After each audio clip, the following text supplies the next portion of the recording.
Hello दोस्तों, मैं जावा script का इंटरव्यू क्वेश्चंस का सीरीज़ में लॉन्च कर रहा हूँ। ये जो सीरीज़ है, इसमें जो क्वेश्चंस हैं बहुत ही ख़ास हैं, इम्पॉर्टेंट है और जनरली इंटरव्यू में पूछे जाते हैं। इंटरव्यू का प्रिपरेशन तो होगा ही। एज अ फ्रेशर या फिर एक्सपीरियंस किसी भी लेवल के डेवलपर हैं, ये क्वेश्चंस का आंसर आपको पता होने ही चाहिए। ओके।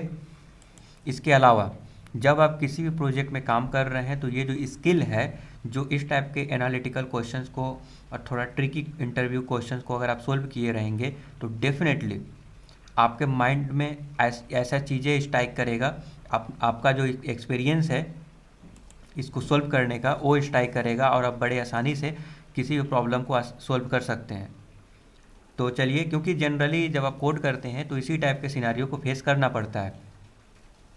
तो अगर आप एंगुलर डेवलपर हैं, नोड जेएस डेवलपर, रिएक्ट या फिर किसी भी तरह का जावा स्क्रिप्ट के फ्रेमवर्क और लाइब्रेरी में काम कर रहे हैं या फिर वेनिला जावा स्क्रिप्ट का भी अगर कोड कर रहे हैं, तब भी ये स्किल बहुत इंपॉर्टेंट है। तो इस सीरीज को अंत तक देखिए, इससे आपको बहुत बेनिफिट मिलने वाला है। और ये लेटेस्ट क्वेश्चन आंसर का मैं सीरीज लॉन्च कर रहा हूँ, जो अब तक मैं यूट्यूब पर देखा। यूट्यूब पे इस टाइप के कंटेंट अवेलेबल तो हैं, बट ऐसे सीक्वेंस में अवेलेबल नहीं है जिससे एक बार जाकर आप जो है तैयारी कर सकें।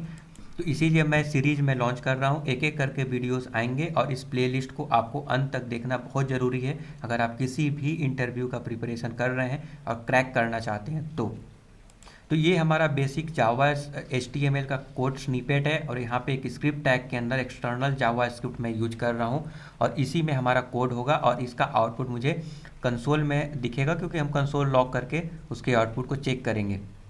ठीक है, तो 1.js करके मैं एक फ़ाइल क्रिएट कर लेता हूँ।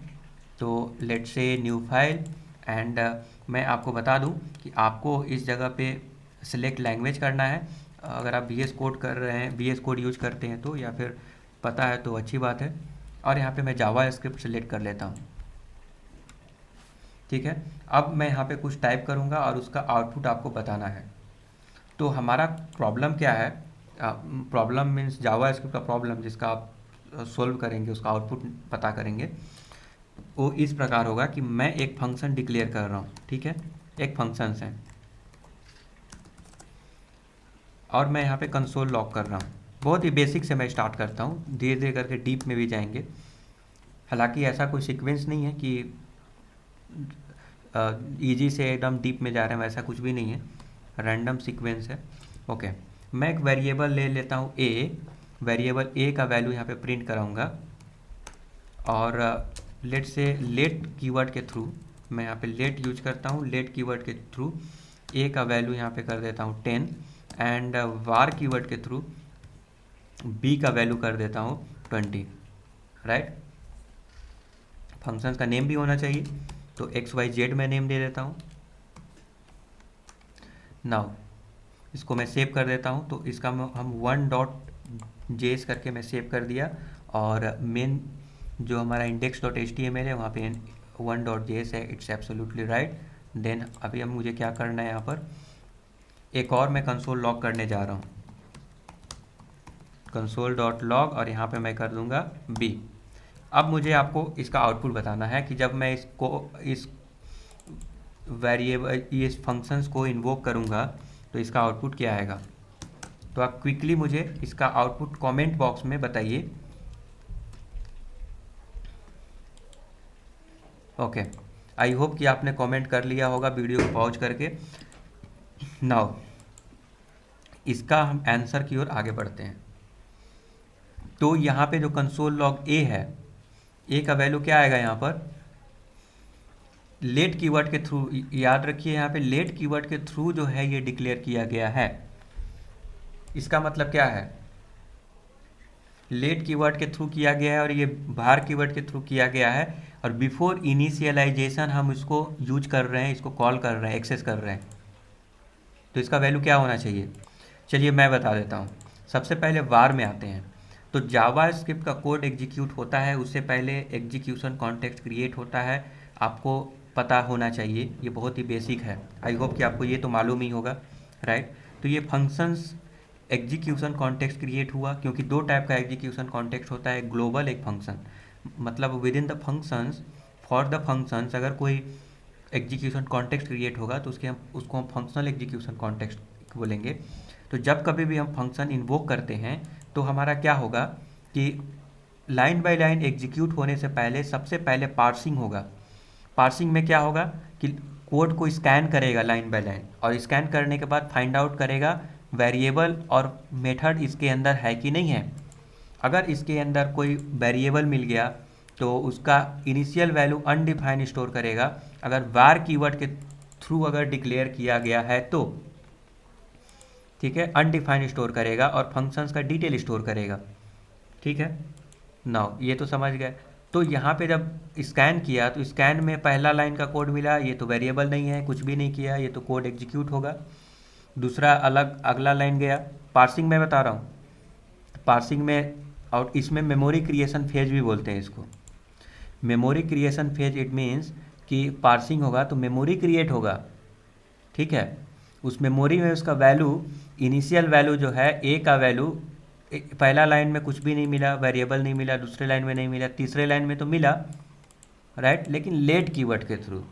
अब देखिए इसका स्कोप थोड़ा अलग होता है, ये जो है ब्लॉक स्कोप होता है, इसका ब्लॉक स्कोप होता है। ठीक है, तो ये वैल्यू मिला, ए का वैल्यू 10। नाउ इसका इनिशियल वैल्यू अनडिफाइंड स्टोर नहीं होगा, याद रखिएगा।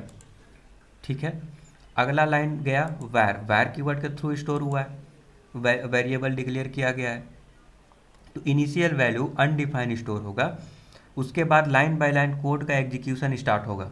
ठीक है, अब पहला मेमोरी क्रिएशन फेज ख़त्म हो गया, मेमोरी क्रिएट हुआ, एग्जीक्यूशन कॉन्टेक्स्ट बना, उसके बाद फंक्शनल एग्जीक्यूशन कॉन्टेक्स्ट, स्कैन हुआ, पार्सिंग हुआ, मेमोरी में वैल्यूज वगैरह को स्टोर किया। अब यहाँ पे कंसोल लॉग ए अगर हम करेंगे तो यहाँ पे देगा आपको रेफरेंस एरर, रेफरेंस एरर देगा यहाँ पे। ठीक है, और बी के जगह पे यहाँ पे अनडिफाइंड देगा, क्योंकि इनिशियल वैल्यू बी का अनडिफाइंड स्टोर हुआ था, तो यहाँ पे अनडिफाइंड यहाँ पे इसका वैल्यू देगा। अब हम इसको सेव करते हैं और कंसोल में देखेंगे। ओके, तो यहाँ पे क्या लिख रहा है, reference error can not access a before initialization. तो ए को हम बिना इनिशियलाइज किए यूज नहीं कर सकते, एक्सेस नहीं कर सकते, ये हमारा एरर आ रहा है। इसको और अच्छे से वेरीफाई करने के लिए हम यहाँ पे जाएंगे सोर्स में 1.js में, और यहाँ पे जो रेफरेंस एरर दे रहा है, अब मैं क्या कर रहा हूँ यहाँ पे ब्रेक पॉइंट लगा देता हूँ।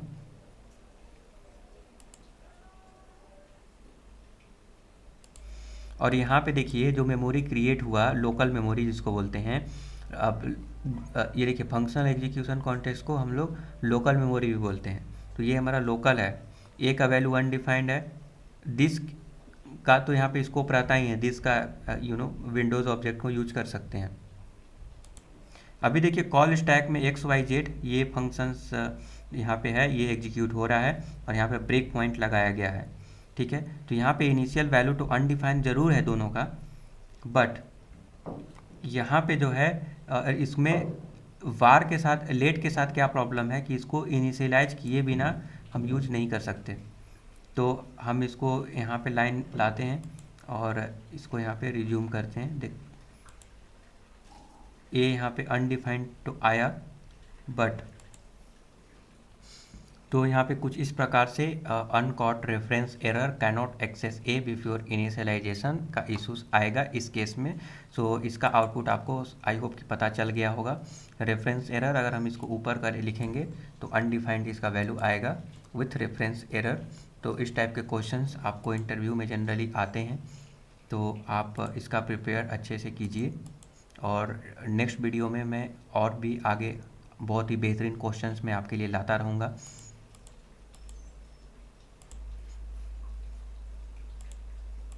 ओके, बट यहाँ पे एक चीज़ और याद रखने की ज़रूरत है कि ए का वैल्यू यहाँ पे अनडिफाइंड, बी का वैल्यू अनडिफाइंड आया, ए का वैल्यू रेफरेंस एरर, बट अगर पहले रेफरेंस एरर आ जाएगा तो नेक्स्ट एग्जीक्यूट ही नहीं होगा कोड, ये याद रखिएगा। ठीक है, तो इंटरव्यूअर जब इस टाइप का जो मल्टीपल चॉइस क्वेश्चन में आंसर होगा कि सपोज दैट पहले undefined and then reference, then it's okay. Otherwise पहले रेफरेंस उसके बाद अनडिफाइंड अगर आ रहा है तो यहाँ पे आपको अगर केवल रेफरेंस कंसोल लॉग होगा, रेफरेंस एरर शो होगा, ऐसा करके ऑप्शन है तो उसमें टिक मारिए। अगर दोनों दिया गया है और केवल रेफरेंस नहीं दिया गया है तो वहाँ पे आपको दोनों के लिए टिक मारना होगा। मतलब पहले रेफरेंस एरर आएगा, देन जो है अनडिफाइंड आएगा। अगर केवल रेफरेंस एरर आएगा ऐसा लिखा हुआ है तो उसको टिक मारना है ये मल्टीपल चॉइस क्वेश्चंस में। तो आई होप कि आपको इसका आउटपुट के बारे में समझ में आ गया। अब देखिए इसको एक एक दो टर्म को आप याद रखिए। इसको जावा स्क्रिप्ट होस्टिंग भी बोलते हैं, क्योंकि वैर कीवर्ड के थ्रू इनिशियल वैल्यू जो है अनडिफाइंड होस्ट हुआ तो इसको हम बोलते हैं होस्टिंग। ठीक है, इनिशियल वैल्यू अनडिफाइंड। अब ये भी याद रखना है कि वैल्यू को हम इनिशियलाइज किए बिना, वेरिएबल को इनिशियलाइज किए बिना हम एक्सेस कर रहे हैं, इसको होस्टिंग कर बोलते हैं। और लेट कीवर्ड के थ्रू अगर कोई वेरिएबल डिक्लेयर किया गया है उसको इनिशियलाइज किए बगैर अगर हम यूज करेंगे तो ये एक रेफरेंस एरर देगा। इसको हम लोग टेम्पोरल डेड जोन बोलते हैं। याद रखिएगा, टेम्परेचर डेड जोन। तो जावा स्क्रिप्ट होस्टिंग और टेम्पोरल डेड जोन के बारे में आपको पता हो गया इस एग्जाम्पल के माध्यम से।